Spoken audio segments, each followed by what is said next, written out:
25 men, 1 woman, and just 24 hours to prove herself. In the shadowed heart of ancient Rome, inside a dim, smoky cell in the city's most notorious district, an extraordinary contest was unfolding. The Empress of the empire that ruled the known world had thrown down a challenge to Rome's most famous courtesan who could satisfy more men before sunrise. The stakes weren't money. Status held no value here. This was raw, unfiltered competition. And what the Empress did that night would mark her destiny forever. Her name, Valeria Messalina. By day, she ruled alongside her husband. By night, she walked a far more dangerous path, working as a prostitute. When her ambitions eventually went too far, her downfall would be so abrupt that historians still debate whether the accounts were even humanly possible or the most brutal character assassination ever recorded. What you're about to hear will challenge everything you think you know about power, desire, and the dark side of Rome. Before we delve behind the palace doors, make sure you're subscribed because what follows will reshape your understanding of ancient Rome. Smash that like button if you've ever wondered how much of recorded history is propaganda. Comment below, what shocks you most in this tale? The story is drawn from multiple ancient sources, Tacitus, Suetonius, Juvenal, and Pliny the Elder, all writing within decades of the events when eyewitnesses were still alive. Modern historians have spent centuries trying to sift fact from political fiction, and the reality, somehow both less outrageous and far more fascinating than the legends suggest. Rome glimmers under the Mediterranean sun, marble temples shine white. Yet, in the darkened corridors of the imperial palace, shadows gather. Emperor Caligula's reign has descended into chaos. Executions are daily events. Paranoia poisons every word spoken. Survival demands appearing harmless, invisible, irrelevant. In a lesser wing of the palace lives Claudius, Caligula's uncle. At 47, every aspect of him exudes weakness. He stammers, he drags a leg. Saliva sometimes escapes his lips mid-sentence. For decades, his own family has dismissed him, keeping him away from politics, believing him too simple-minded to matter. That assumption would, ironically, save his life. Across the city, in a mansion worthy of Rome's ancient aristocracy, resides 15-year-old Valeria Messalina. Descended from Augustus's sister, her lineage is as prestigious as Rome gets.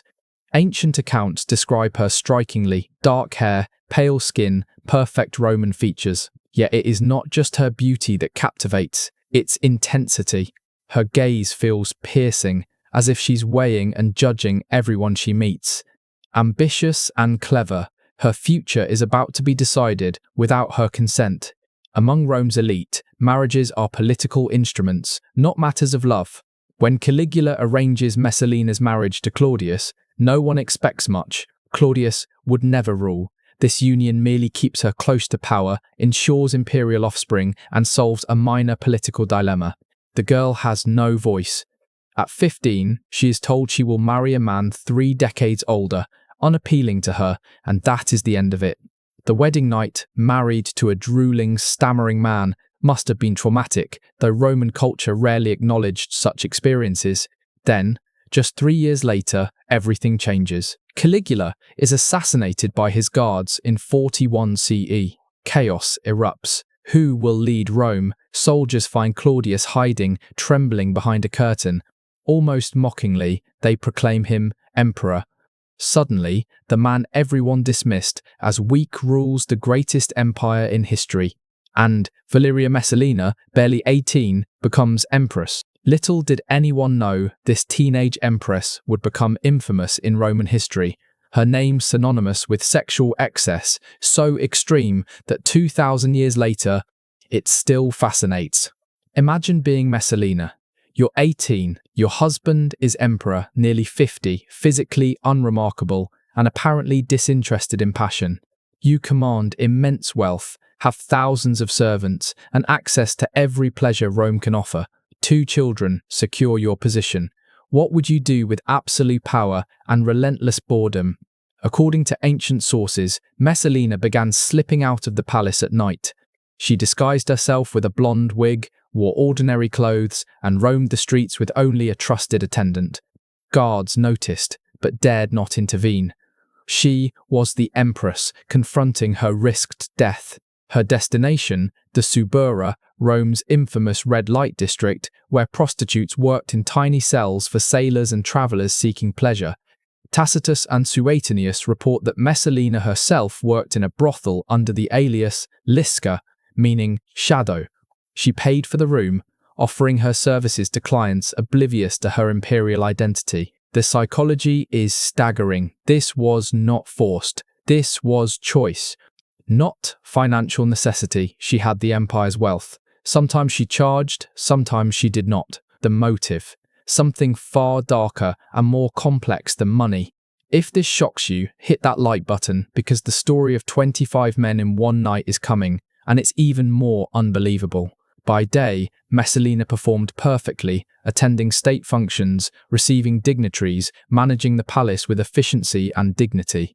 No one suspected that hours later she would be in the Sabura, attending to clients in a prostitute's cell, but anonymity alone could not satisfy her. Ancient sources describe increasingly decadent palace parties, orgies, where senators and their wives performed sexual acts on command, sometimes coerced, under her supervision. To refuse such an invitation was to risk disgrace, or worse, guests arrived nervous, leaving the gathering bound to Messalina by shared guilt and unspoken shame. The guest list read like a roll call of Rome's power elite. Senators angling for favour, generals seeking promotions, merchants chasing lucrative contracts. Once someone attended one of Messalina's parties, she held sway over them, opposing her risked exposure of their own secret indulgences. It was political manipulation through hedonism, and astonishingly effective. Claudius seemed either unaware or deliberately indifferent. His freedmen, advisors, former slaves elevated to positions of extraordinary influence, watched Messalina carefully, documenting her every move, waiting for the perfect moment. Narcissus and Pallas, the empire's most powerful men after Claudius, understood that Messalina's influence threatened Rome's stability, but acting against an empress required impeccable timing and undeniable proof. Around them, the forces of disaster quietly aligned. Then came the event that would immortalize Messalina's name for 2,000 years. Pliny the Elder, writing in his natural history mere decades after her death, records it plainly. Messalina challenged Sulla, Rome's most celebrated courtesan, to see who could satisfy the most men in a single day. Picture it, 2 women, one, the Empress in disguise, the other a professional sex worker, engaged in what might be history's most bizarre contest. Sources vary on the exact numbers. Some claim 25 men, others suggest higher. Yet all agree on one point. Messalina won, continuing long after Sulla admitted defeat. The physical logistics are almost impossible to comprehend. 25 men in 24 hours equals a new partner roughly every hour, with no breaks for food, rest, or recovery. From a modern medical standpoint, such exertion would be devastating. Did it happen exactly as described? Historians remain skeptical, but the story appears across independent sources, suggesting Romans believed their empress had done something extraordinarily scandalous, publicly competing with prostitutes in sexual excess. What drives such behavior? Modern psychology might point to hypersexuality disorder, intrusive, compulsive sexual thoughts escalating despite consequences, normal satisfaction unattainable, behavior spiraling out of control. Ancient accounts of Messalina fit this pattern perfectly: insatiable, escalating, uncontrollable. Roman medicine, of course, had no understanding of psychological conditions, attributing excessive female desire to hysteria, supposedly caused by a womb wandering through the body. Remedies were limited to herbs or diet, entirely missing the underlying issue. Messalina was trapped in cycles of behavior she may not have fully understood or controlled, in a society that offered neither treatment nor empathy. Back at the palace, her actions became impossible to conceal. Rumours spread across the streets of Rome. Ordinary citizens gossiped about sightings in the Sabura. Senators whispered about her parties. The scandal grew, yet Claudius remained isolated, seemingly oblivious. Narcissus and Pallas watched, biding their time. Messalina had antagonized countless enemies through executions, ruined rivals, and public humiliations. Each waited for their chance to strike. Then, in 48 CE, she made a decision that would seal her fate. Messalina fell in love, not with her emperor husband, not with the anonymous clients of her nocturnal escapades, but with Gaius Silius, said to be the most handsome man in Rome. Senator, wealthy, charming, politically ambitious, their affair was known, yet what happened next defies reason. While Claudius was away at the port of Ostia overseeing grain shipments, Messalina married Silius publicly. A full Roman wedding, witnesses, contracts, bridal attire, religious rites, and hundreds of guests. Tacitus recounts the celebration in her gardens, with senators and aristocrats present, music playing, feasting underway. Her motivation. Ancient sources suggest two possibilities. Either years of unchecked behavior had disconnected her from reality, or she attempted a coup, intending to replace Claudius with Silius as emperor.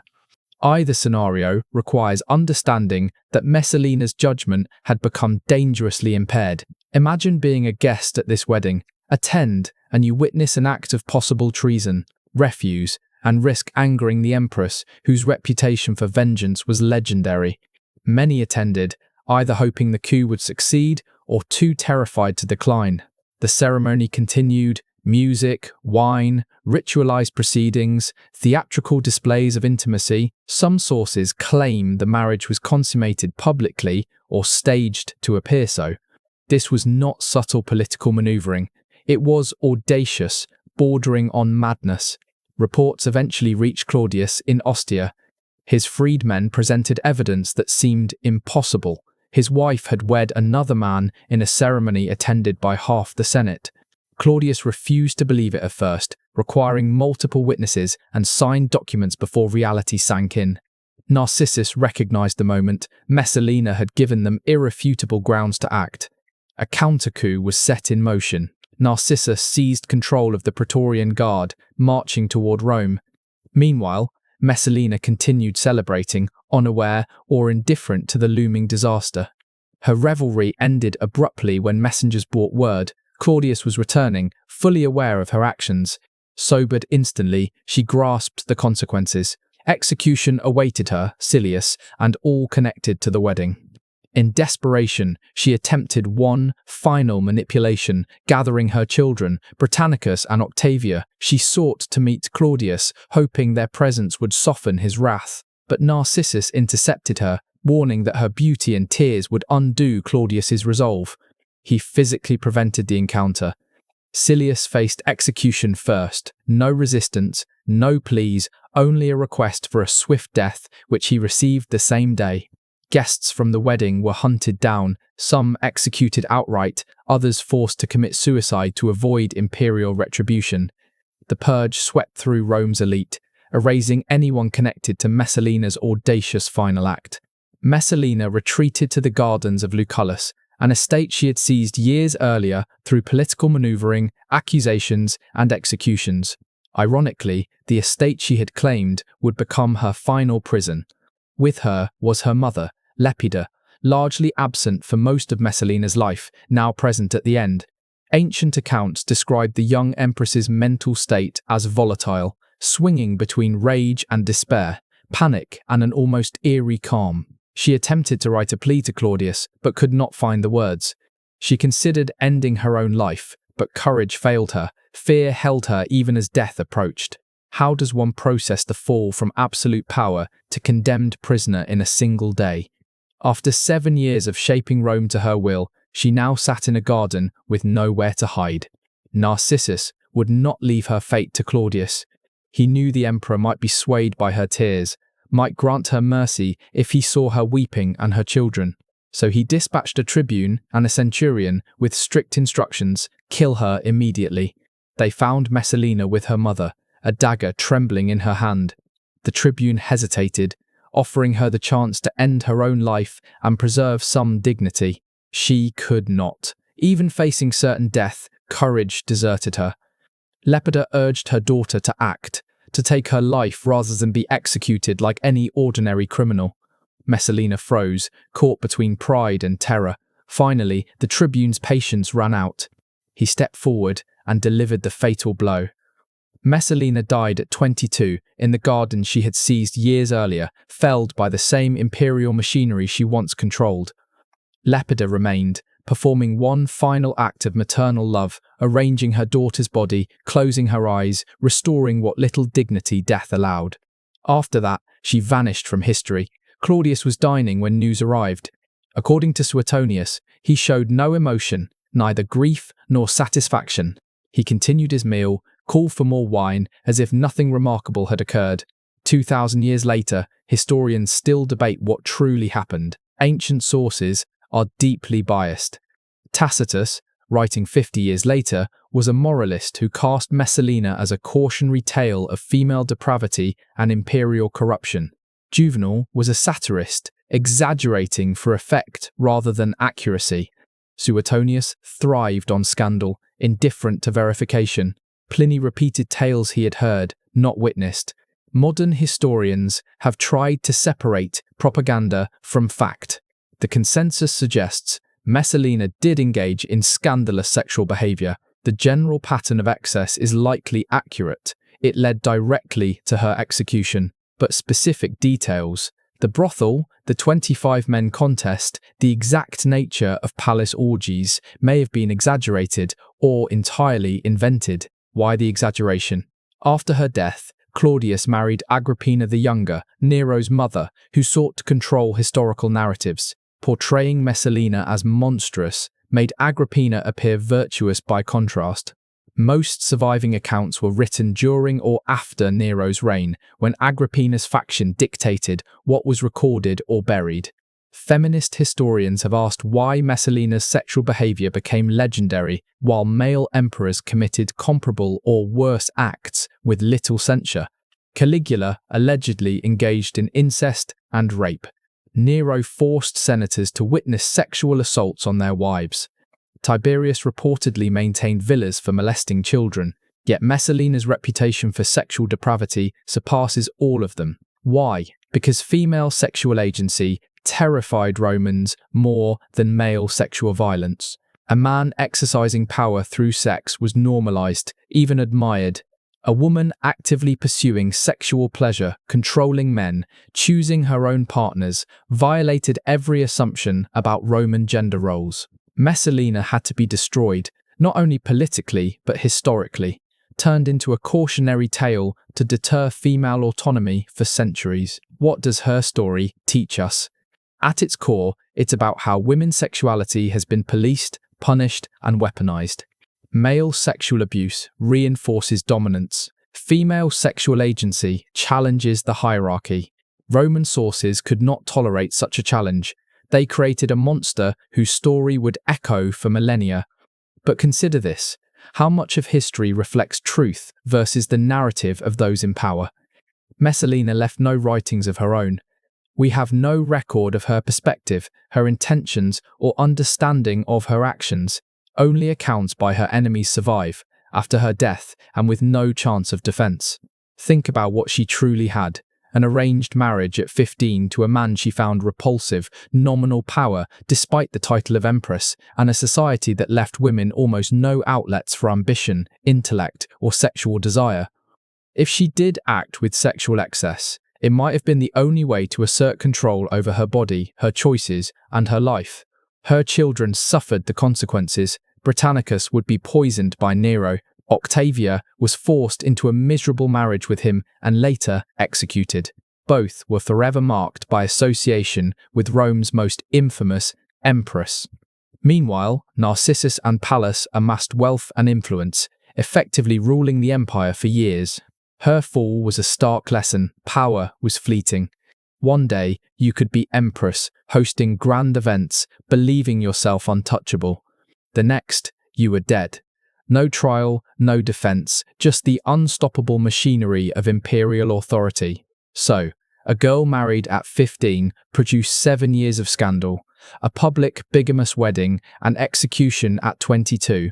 Whether she truly slept with 25 men in one night, or whether that detail was invented, remains uncertain. What we do know, her name became synonymous with female sexual excess for 2 millennia. Roman sources turned her into a monster to frighten women into obedience, but the truth is likely more complex, more human, and far more fascinating than the legends suggest. If this story left you questioning what you thought you knew about history, subscribe. We uncover uncomfortable truths that textbooks leave out.